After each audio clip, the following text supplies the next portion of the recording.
Hi there folks, welcome to another Weegamers and the Bunker video. This one is a special message, an important one that needs to go out and go out swiftly. I am joined today by star of screen and stage, Claudia Christian is with us, as is the writer which some of you will already be familiar with, Chris McAuley. This time I promise some of the stories might have a happy ending, so after the last one, no more nightmares. Guys and girls, thanks for joining us. I know we're pushed for time, so we'll avoid any unnecessary pleasantries and just get into the meat and potatoes.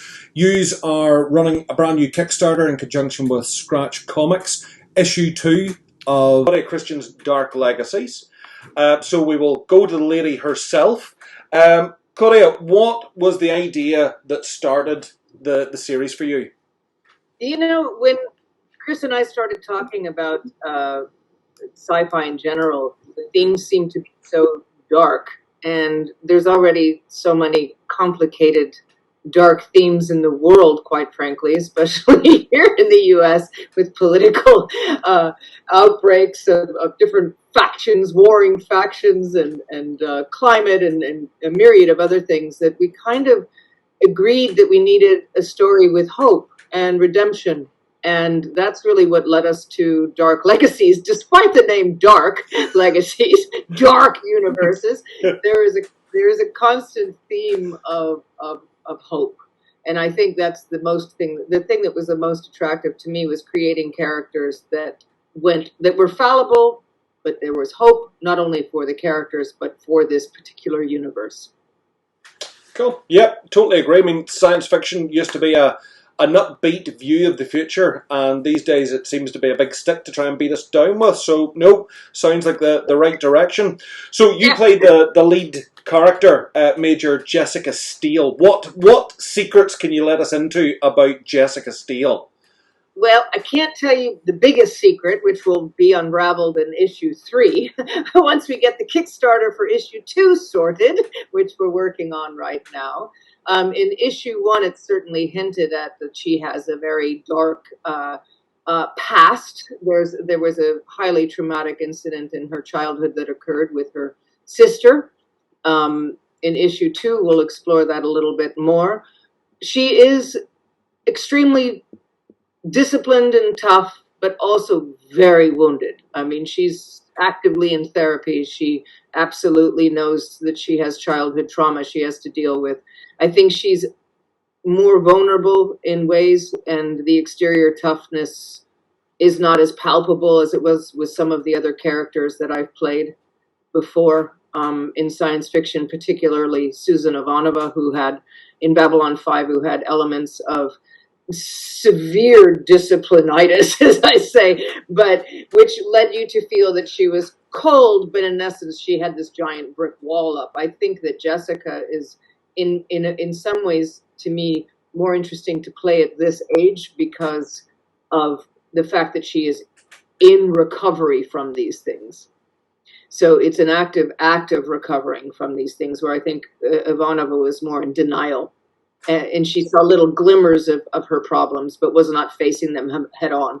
I feel that Jessica sees her problems very clearly and is dealing with them in the best way she can. Now, if once in a while that results in some violence or something, then so be it. That's par for the course. However, the violence is always a growing experience. As Chris always says, it's a learning experience. We learn from the violence. This is not a one-sided sort of act of violence. Not a gratuitous.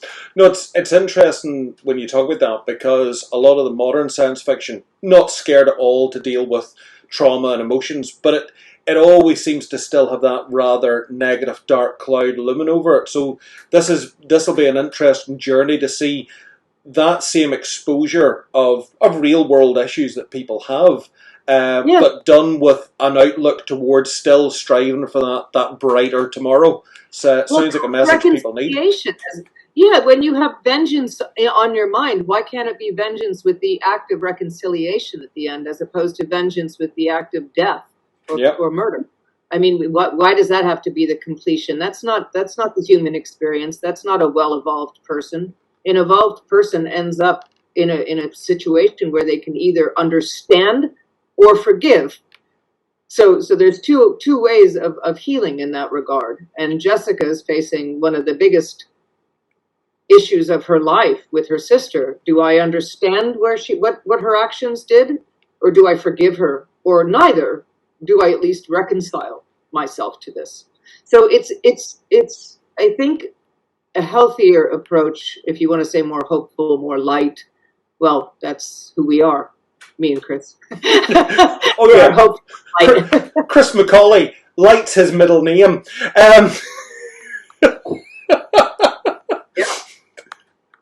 So far then. Oh, sorry, no. Well, I'm nearly jumping my own questions here.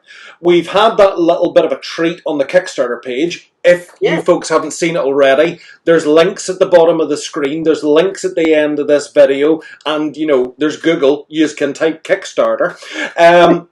But we've had that little insight into you actually live actioning the major.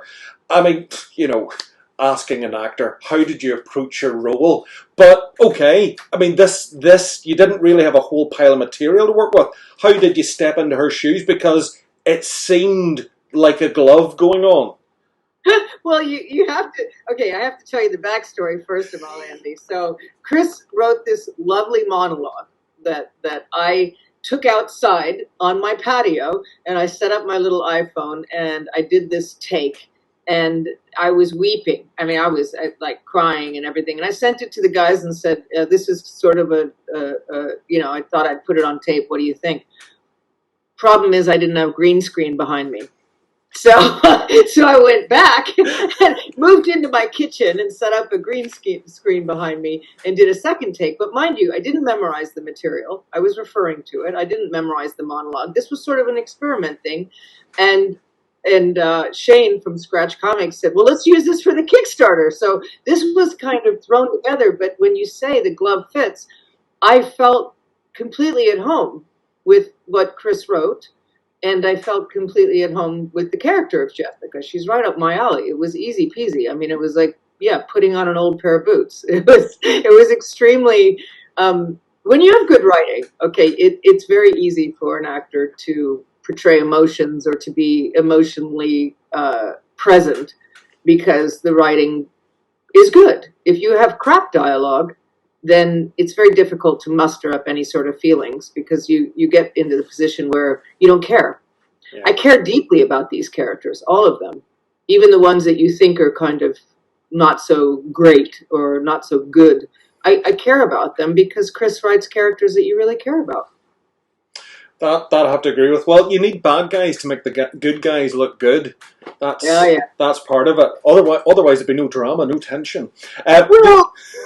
The only thing no one that watched that is going to believe is that Claudia Christian has an old pair of boots to slip into. I have a very old pair of boots to slip into. They're the only ones I own. To your experience then, I mean, you're one of these celebrities that is very much in touch with her fan base. You seem to be very active with your fan base and very supportive of them. So what's the feedback to yourself been like so far on what they have seen of your new creation? Well, it's funny because a lot of them were saying, "Whoa, my gosh, you actually have to do something where you can really play this character, not just we don't want to just stare at the drawings. You know, we love the comic book, but this was great. It gives us a taste of what we could see if it was live action." So that was interesting. As you know, we also have some audio dramas and short stories, so there's a lot of different content to explore in this world. But of course, it would be our dream to have Dark Legacies fall into the hands of a TV producer or something. Who knows? Oh, I mean, of course, that's what the fans want. Everybody is responding by saying, "Why can't you make this into a movie or a show?" Well, yeah, I'm sending the email right now. Send me the email right now and forget the strike. It doesn't matter. So the writers, the actors, and the directors will strike. It doesn't matter. I'll make my own show. You know, yes. What was the old Judy Garland thing? I have costumes in the barn. We'll do the whole thing right here. Let's put on a show, me and Chris. And now Andy. Claudia, you need to get him to write a musical episode. It's tradition. Yes. Of course. Dark Legacies, the musical. Hey, listen, I've sung and danced for my dinner throughout my entire career, so I'd be happy to visit any of that. Yeah, I can see the sweat forming on his brow already. I love that expression. Musical. I don't think I've ever watched the musical. I'll send you a link to the Buffy the Vampire Slayer musical episode and Scrubs. That's all you need. Fans love it, especially by season 6. Scrubs, yeah. What is the ambition behind the franchise? Well, actually, you know what? I think you've done that thing everyone does to me. You've answered far too much in your last question. Clearly, the ambition is to take this to the silver screen. Well, I mean, I think when we think about Dark Universes, we think about putting all the people we love into fun jobs, all the actors that we care about. I love the fact that Chris is not ageist, that he understands that it's really difficult to write for an 18-year-old with no experience. But if you have a 70-year-old man with a lifetime of experience and all of that juicy material in him and behind him and that life experience and that wisdom, that's a far more interesting thing to write. So we have a lot of beloved actors, my friends, Chris's friends, that we would like to see in these, hear in the audiobooks, see on a TV series. We'd like to see them in comic book form. We'd like to see images of people that resonate with us. So I think it's a long-term project. We're not just here to make it one comic book. We're here to sort of spread our talents out into lots of different venues. It does seem like a realistic... Just jump in. I can't write for anybody who's sick. I mean, it's completely unbelievable to have the 16-year-old be able to operate a spaceship, for example. You see this so often in science fiction. But I want to write people with scarred souls, and the scarred soul comes from experience. And I think that's the most compelling thing for me when I write. I mean, when I write horror, it's, I know we kind of joke, I don't really give happy endings, but everybody who's sort of involved in that horror universe, you don't even think your character didn't get a happy ending in Voices of Dracula either. I'm not going there. Guys, this is PG. This is for children. We've just had a British Breakfast TV moment. Chris has completely misread what a happy ending is there, but please carry on. But anyway, I'm only getting that now. That's what she said. But well, with the Dark Legacies character, each of the prime characters, each of the main characters, has something in their past that has really hurt them or damaged them, and they are struggling to get back to the people that they used to be. And we talk about acts of violence. There's acts of violence being done to the main characters, and sometimes the main characters do acts of violence. But actually, issue 1 of Dark Legacies has a good ending, and we really are building you. I've got a 3 to 4 issue arc that builds on everything. So if you go to the Kickstarter for issue 2, you'll also, and you've missed issue 1, you'll actually see one of the tiers is you can grab issue 1 as well. So there's no better time to onboard and see what we're all talking about. Oh, and also, Andy, when you were talking about the video that I made as Jessica, I know that you're putting the link in there too, but some people go to the landing page of the Kickstarter, they don't realize they just have to press play. Yes. They just have to press the arrow, and then my video as Jessica Steele will come up, so they can watch that. We're going to go one better, because later on, because we know you're tight for time, we're going to bring up the Kickstarter page sort of over here somewhere, and we're going to do a little click on that video, so whilst we're chatting, they'll not hear it, but they will at least see how to follow the link and how to get to see that video as well. Claudia, appreciate your time. Know that you have 1,001 other things to race on with, so we'll not keep you now, because the last thing you need to suffer is 2 Irishmen who could now talk for the rest of the night, literally about nothing. You're gonna have a proper chinwag and natter. I know it, darling. Yep. No, we do have an agenda, and I intend that we will stick to it no matter how much Chris tries to go off topic. I love it, and as a I'm one of those Americans that claim Irish, and my birth name is Coughlin, so proper old dad from County Cork. I wish you two all the best and enjoy it, and I'm thankful for everybody who's contributed to the Kickstarter thus far. We appreciate every single support that you've given us. I hope that we more than reach our goal so that we can provide you with the best entertainment, the best artists, and the best product possible. So join the Kickstarter. Let's get this thing going. Let's get issue 2 be twice as good as issue 1. Issue 1 was pretty damn good. So it's a tall goal, but I think we can do it. If anybody can, you guys can. Claudia, thank you very much. Pleasure chatting to you. We hopefully speak to you again soon, and good luck with the rest of your endeavours. Catch you later. Thank you, Chris. Yeah, it's good to see you. Bye. So, Chris, now the weight of the rest of this sits on your shoulders, and broad shoulders they are too. I'm not going to say handsome and rugged because we don't need to flatter you too much. Chris, tell us a little bit more about your process then for creating and developing the Dark Legacies, the Dark Universes. Well, when Claudia and I started looking at crafting a science fiction universe and tried to make it a hopeful one, it had to be born from something. Hope has to be born from a little bit of darkness. So I started thinking about the backstory of this, the backstory of the characters, the universe itself. Where has humanity come from? And we created an idea about a governmental system that was quite tyrannical, but it almost had to be because of the mismanagement of resources. So it come from this sort of where we are at the moment in the world, with corporations now starting to get involved in politics. We took that several steps further, and then eventually we had this global government, which was kind of born from corporations and all that kind of stuff. So we started from that, and then we imagined then what a different government would have come from civil war, strife, and uprising. And we created the United Planetary Alliance, and it's more of a meritocracy.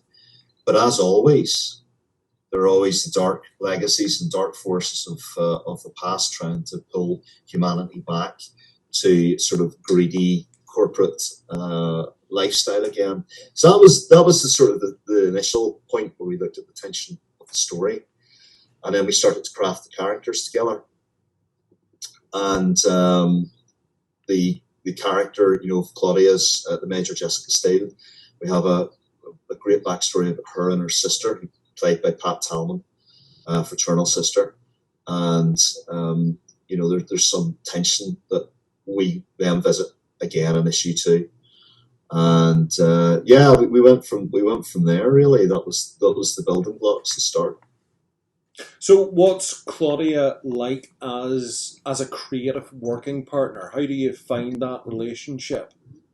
Well, Claudia's not just an actress, and she's not just a Vanova in Babylon 5. She's got an excellent understanding of storytelling in different mediums, and she's got a vast experience which really encompasses the media in which Dark Legacies is branched out to: audio, video games, all that kind of stuff. She knows all about that. She understands, and she understands what a good narrative is.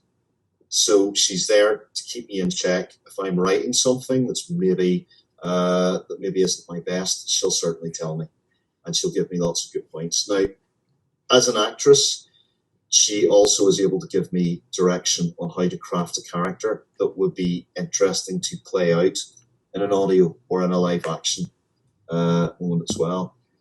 But she's also got an encyclopedic knowledge of science fiction literature. We talked about, I talked with her about Ian M. Banks and his work. And I think it's a genre that she loves generally. So, Claudia brings a lot to the table with regards to that. And she's very easy to work with. I mean, as you've seen whenever you've been in our interview there with her, very easygoing, but cares passionately about her work and the characters that she portrays.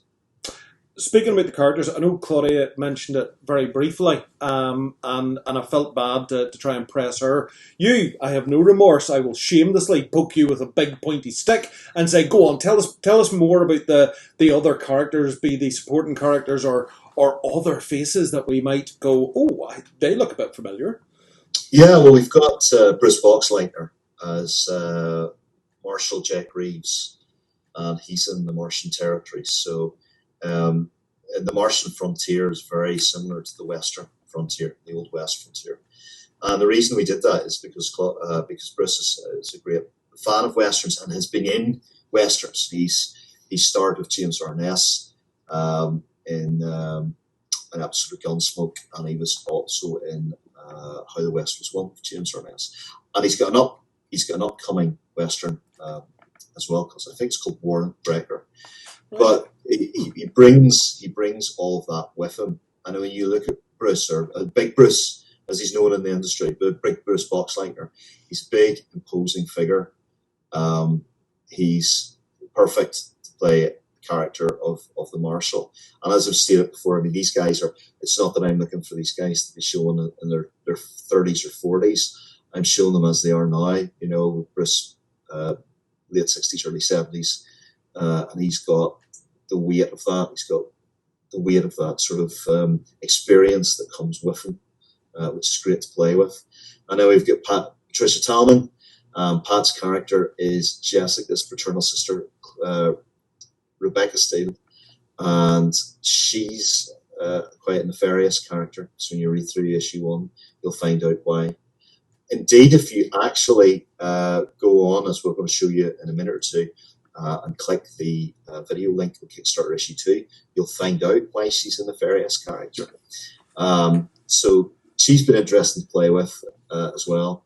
And then we've got Peter Jersic, who's come on board to team with issue 2, and he plays this quite suave intergalactic assassin who works for Rebecca. So yeah, it's a great lineup. Sounds good so far. I'll not push you because I know there's other things and other little secrets. Like any good science fiction show, you've got a bridge crew, so to speak, and then these are people in the background that are they important? Are they not? Oh, they were important, and now we find out why. So we'll all look forward to seeing that. You've obviously at the minute with the focus with Scratch Comics and other partners in this field, you've brought on board some tremendous artists. Can you tell us a little bit about some of the artists? I think I might have prepared a couple of slides. Great. Yeah, we're Shane from Scratch Comics has done an incredible job in getting these guys on board. So first up, we've got an amazing artist to welcome to the team, John Tyler Christopher. He's a Harvey Award nominated illustrator. He's worked on Marvel's Avengers, Star Wars, Spider-Man, Venom, as well as Top Cow's Witchblade. He's a real hot property at the minute in the world of comic book arts, and we've got a limited edition cover variant that's coming from him on our Kickstarter, and that's going to be a valuable collector's edition. So it's great to have him on board. And then we have Stas Johnson. Stas has done the interior artwork for issue 1, and his career has spanned decades in comics. Well, I first encountered his work in 2000 AD. It was one of Farrag's picture shops called The Hitch in Time. Beautifully painted artwork. But he's also worked on Transformers, Judge Dredd, Batman, Aliens, Spider-Man, X-Men, basically all the big franchises. So if you look at some of the artwork he's done in issue 1 of the comic, you can really see his skill as a storyteller. So a writer writes a script, but it takes a talented artist to bring that to life on the page. So there's a real synergy between a writer and a good artist. I'm pleased to say that Stas is coming back to issue 2, and he's one of our cover artists. Brilliant. And there's another major comic book legend who's coming to our team. It's Mr. Glenn Fabry, and Glenn is known for his work on Slaying, 2000 AD, Judge Dredd, Marvel's 4, Batman, but perhaps most famously his work in the Preacher series. Now, every time I talk about Glenn, I have to mention his incredible Hulk head image. Glenn has instructed me to inform everyone that he has invented the headshot in comics, and his incredible Hulk head was everywhere in the 90s because it was being used for a video game in the same name. But his detailed work makes every page a masterpiece. So I'm looking forward to seeing Glenn's interior work in the comic. Whilst you've been chatting there, obviously the galleries have been coming up. For you folks at home, I mean, if you're into your comics, you've probably seen all these a dozen times over. You probably own the issues. The Hulk head's on screen at the minute as we speak. But as a courtesy to all the comic book fans, just at the end of this video, when we've finished reminding you about the Kickstarter, which you can go and click on and subscribe and back now for a mere pittance, we'll put the galleries on there, rolling with the end credits, just so you can enjoy them slightly larger one more time. I think I have also managed to acquire a little gallery of 3 of the Dark Legacies cover art images as well, and if I click on that button, there we go. We can let them roll for a little bit too. So okay, we've talked to Claudia, we've talked about Claudia, we've talked about you, we've talked about the relationship there, and we've talked about the artists. I think it's probably time that we actually take a look and talk about the Kickstarter itself, because it is a thing that, even though it's wildly popular, not everybody is going to be intimately familiar with how a Kickstarter works, what it means, what's these rewards, even the language of a Kickstarter, unless you've been involved in one, can be a little bit kind of unnerving. Now, Chris has the misfortune of not seeing this, but on the screen here, for everyone's benefit, I have drawn up the Kickstarter page, which you can kind of scroll through. Now, I did say that at the start we would show you this clicking play. So everyone, up there is the picture of the Major and her sister. And if on my internet I press this magic green button with the play symbol on it,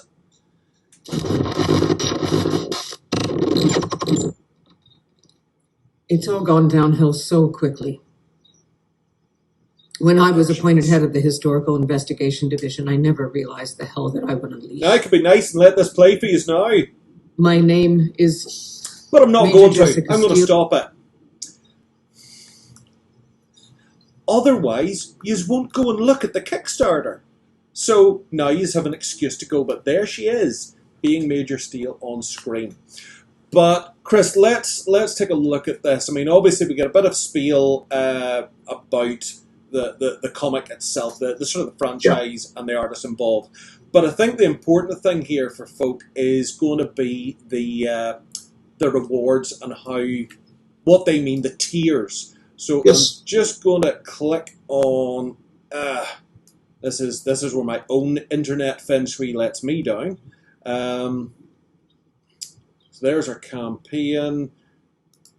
Doomph. So over on this far side, there we go, it's on screen now. It was there and I was too blind to see it. So the folks at home, every Kickstarter normally has what they call rewards, and the rewards are pledge levels. These are amounts that you can pledge to pay for different rewards back. Essentially, the easiest way to think of it, I think, is a pre-order. I know that's not a language that Kickstarter likes, but it's a language that you probably understand. So the very first one there is pledge without a reward. So that basically is for people who kind of look at this project and go, well, you know what, it's not my cup of tea, but I like creative stuff, so I'm going to give you some money, and off you go and do something with that. Thanks very much. Good on you. After that, we go to, where are we? There we go. Pledge £5 or more. And this is a digital reward copy. So if I'm not mistaken there, Chris, this just, it's a PDF. It's your PDF. Yeah, PDF comes to your email address. Yeah, so it's your base level. Yeah. So what you would simply do, this we'll sort of do this once for the folks at home. So if that was the reward level, the pledge, the item you wanted, you'd simply click in there. He says, click in there, and there we go. It comes down, little box. Do you want to continue? And then it's literally like any sort of online shopping experience. You'll fill in your details. If you've signed up to Kickstarter and whatnot, you'll have your details there, your account, so to speak. You'll confirm that it's what you want, postage and all the rest. No postage, obviously, in a PDF in this case. And you'll just continue. And then, boom, you sit back and you do nothing. You wait for the updates. But digital means nothing. It's just like computer fluff. What you really want is physical copies, because that's where the real meat and potatoes are. So when we jump up to £9, catch up with the digital reward. There's another digital one, sorry. But this gives you issue 1, which you might have missed, and issue 2, both to read on your tablet or your Kindle or your PC or whatever. But you can't enjoy the turning of pages. Now we get into the next pledge, which is pledge £10 or more. I mean, you probably spend more £10, buying sweeties nowadays. But this gets you the Dark Legacies Alex Ronald cover. Yes, this is another one of our artists. Alex Ronald is very talented painter, artist. He does painter his style. Beautiful cover there of Pat choking Claudia out there. Yeah. So there we go. There is a little error on this one. So you get Dark Legacies 2 physical, and you get Dark Legacies issue 2 digital, not issue 1, but issue 2 digital. Okay. So there we go. Not everything's perfect yet, but that happens in a lot of things. So there we go. So we go up then to pledging £12 or more. So a mere couple of pounds more, and it's the Stas Johnson limited edition variant cover. Now, I should point out, that's not the cover. That's Stas. Okay. That's Stas. That's Stas in the pose that he demanded to be photographed in for Dark Legacies. It's the photograph everyone would want of Stas, I've no doubt. And there might indeed be some pledges out there who go, I wouldn't mind if that was the cover. But needless to say, as soon as that's ready, Shane and the Scratch team will be starting to slip out what these various covers look like. They're eking them out to tease you a little bit, and also because the artists need to finish some of the stuff. So I'll get you issue 2 with the Stas Johnson variant cover, and I'm going to imagine the issue 2 digital edition. Not the issue 1. It's issue 2 digital edition. Yeah. Yes. Okie dokes. Now, that is a limited edition one, so obviously there's 300 available. Kickstarter's been running for a day, and there's 4 of those have gone. So, if Stas is one of your guys, you might want to get in there a little bit quicker. Then we jump to £14, pledge £14 or more, the printed, as I choke, the printed catch-up reward. This is the tier I think is the nice one, because you're getting your issue 1 digital, your issue 2 Annex Roland cover, and your issue 1 retail edition cover, which was the Ben Oliver cover. So you're getting your 2 physicals, and you're getting your digital. And again, it'll be the digital of issue 2, not issue 1. 19 quid, and it's the John Tyler Christopher limited edition cover. And it's a repeat again. That in itself, that will probably go quite quickly. There's only 1,000 of them that'll ever be done. And as I said before, John Tyler Christopher's now one of the hottest properties in comics, actually, mostly because of his work in Star Wars at the minute. So this could be something that's that is a true collector's edition. Just realised my scrolling on the 2 screens is slightly out of sync. For some reason, my recording is slightly ahead of me, so I do apologise if you've been kind of desperately trying to read that and it's gone up past you a bit quicker. But for that reason, might I suggest you follow the link and go to the Kickstarter page yourself and enjoy it at a more leisurely pace, perhaps with a brew in hand, so you can savour both your cup of tea and the rewards on offer at your leisure. So then we go to the £40 or more pledge. This is the triple threat or the triple treat reward. I always read it as treat, but it's triple threat apparently. This reward gets you the 3 covers at a reduced price. The reward's limited to 200 backers due to the nature of the limited edition demands. So it won't stop you running out if you've gone for that or pledge, but your opportunity to get all 3 of them together is a limited crack at it there too. And you'll get the issue 2 PDF as a reward as well. So as soon as that's available, that'll be winging its way to your inbox. You can start to enjoy it whilst you wait for the postman or whatever delivery courier services your area to provide your physical copies. Oh no, you won't, because they're all gone. Oh no, it's the next one's all gone. The £8 or more early bird. The early bird was only for day 1, and it's gone now. It's gone bye-bye.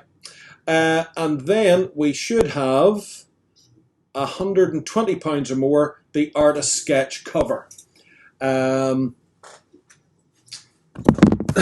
look, Shana said, look no further. This I think for the comic book hardcore is the one they will like. This is the big one, and this is where you get a Glenn Fabry sketch cover. The Glenn's artwork goes for obscene amounts of money when it's sold. I think it was anywhere between £10,000 to something crazy like to £120,000. So you could be in possession of something that is personal to you, but again, if you're a comic book collector, this is the one that this and the John Tyler Christopher reward are the 2 that I would recommend. And you don't recommend things lightly either. No. So there you go, folks. That's it's no longer available, or we've already had. It's limited. It's gone. It's gone. We're too late. You see, even that could have been there when we started talking. Yeah, and because we've just had more pledges in, so it might be. So there you go. That is a rundown of all our tiers. Now, a couple of our points for the Kickstarter newbie or the Kickstarter virgin. Whenever you click on a reward level, a pledge level of what you want, you will have the option for filling in an amount. You might look at this and think, oh, well, I'd like 2 copies of this, one for me and one for my chum, or one as a present for somebody else, or I'd like all of those, or whatever. You can get multiple pledge levels, and it's usually just a case of filling. You quickly do the math and go, well, it's going to cost me £150. And you type in your 150 pledge at whatever pledge you're going for, except the one with no reward, because then when Shane gets the spreadsheet, he goes, oh, they're very nice, they've given me a lot of money and they don't want anything, how kind. Pick one that you get something, and then you can stipulate that you're also wanting that tier and that tier as well. Now, what happens then is the money doesn't disappear from your bank account, but do make a note on your statement that you've promised to pay this money, because what happens is that project, as you see at the top of it, has a target. And in the bold green writing, it's telling you how much of that target's already been acquired. Once it hits that target, that's great. That means it's definitely going to happen. And as it exceeds it, sometimes Shane will add other things. He might slip in other pages or whatever. It might not. It just depends. It's always down to the creator, what they do. But the big thing there then is the time left to run. At the minute, 28 days left to run. So there's at least 1, possibly 2 paydays in there for some of you still. So you don't have to worry about being on beans and yellow pack toast. There's plenty of opportunity to save away a few pounds and be able to get this without missing out on other important things. But once those 28 days are up, this closes. It stops. And you'll get an email then through from whatever email account you've signed up to Kickstarter with that says, hey, congratulations, your project funded. Thank you for helping. You're awesome. It's a lovely thing. The creator will be in touch with you in due course, blah, blah, blah. And what normally happens then is there's a couple of weeks of maths has to get done and sorting out logistics for things. And then Scratch Comics will fire an email going, hey, we've got a little pledge manager. Would you mind completing it? And again, for the benefit of those who don't know, a pledge manager is basically a reconfirmation. Here's what you've given us. Here's what you said you wanted. At that time, here's where you said you were living and where you wanted it posted to. Check it's all right. Oh, you want something extra? Okay, pay a bit more now. There you go. that all gets sealed up, and then once that pledge manager period finishes, which can be anything from a few days to a couple of weeks normally, that seals up and closed. That goes along to Scratch Comics. They hit the print button, and then things start trundling into play after that. I think that kind of summarises most of it. That's pretty much it, mate. Yes, it's quite, it actually is a fairly simple process. You pick what you want, and then you'll get it. And you'll be getting updates throughout the creation of the comic book as well. So we'll be keeping you informed of how it's going. I do know that Glenn's working on it right now, so that's we are moving towards being able to show people pages, interior pages, very soon. So keep an eye out on the Kickstarter because it's all happening there, and you'll get all the updates on it, and the Dark Legacies Facebook group. Yes, you'll grab onto that. We will throw a link down here as well, and in the comments section of the video, you'll also find links to the Kickstarter and to the Facebook pages and whatnot as well. I may even go the whole hog and use the shortened URL so that I don't have to copy and paste big long addresses and look like a complete Luddite when it comes to technology. There you go. Chris, we have hit about 44 minutes here, so I know there's a couple more things we want to chat about, so I'm just going to fire very quickly at you. And Sure. I mean, I feel a bit naughty because I know full well the answer to the question that I'm asking you, but it would be wrong not to. So, Dark Universes, we've heard about the audio dramas there from BBV. Everyone should check them out. Links for those will be out there as well, and indeed follow their page. Obviously, the Dark Legacies comic at the minute with Scratch Comics. Again, check out Scratch Comics on Facebook and you can see the other things that they're up to, including some of the Stokerverse stuff that they've been involved with as well. But what else, Chris? Because, okay, TV might or might not be happening, but something else, I think, might be happening in the Dark Universe. We have signed an agreement with Iconic Games, and there will be tabletop games coming out in Dark Legacies. I can confirm that. Iconic Games is well known for their figure collection and for their They Live series, which is a card game and a board game, I believe now, isn't it? Yes, so lurking about here somewhere on my shelf is the board game, and it's a monster. There you go. So it'll be we are working closely with the Iconic team, and you should know a little bit more about that in the next few weeks. Indeed, Iconic have a few images up on their Facebook page already, so stay tuned with them. Give them a little likesy to keep in that look. And, I mean, would you be writing anything else at the minute, Chris, that might be construed as having a relationship to the Dark Universes? Yes, we are in talks with a major RPG company to possibly have an RPG out in the Dark Legacies series. I have to be careful what I say, but that's ongoing. Claudia and I also have an RPG coming out with Nightfall Games. It's based in our Three Musketeers versus Cthulhu universe, which started as a series of short stories. It's a comic book that's getting released in the next month, and the Kickstarter for the Three Musketeers versus Cthulhu should be out next month as well. Excellent. So it is definitely all happening. I could have easily answered that one myself, but it's nice to hear your dulcet tones say it all. Well, you are involved in the games, so you do know what's going on with them. I do, sorry. Yes. Well, in the interest of, I suppose, fairness and openness, yes, I am involved. But that doesn't mean that I didn't relish the opportunity to get to put you in the spot and watch you squirm. And for at least 5 minutes, look at your face with worry as you thought, will Andy go off script as what he's showing me for what he's going to ask Claudia? And no, I didn't, because I'm a good boy. That's very much appreciated. Folks, we have kept you probably for long enough. I hope you have stayed with us. I know that nearly 50 minutes is a long time to watch anything, but hopefully it's been an interesting 50 minutes for you. We will end now and say thank you very much to Chris. We've already said our thank yous to Claudia. Follow those links, stay tuned, even if it's not your cup of tea. If you're looking at this and think, well, that's been interesting, but really, comics, not interested, thanks very much. Hit share, tag some of your mates, because there will be chums of yours who will appreciate knowing, and you know what algorithms and all are like these days.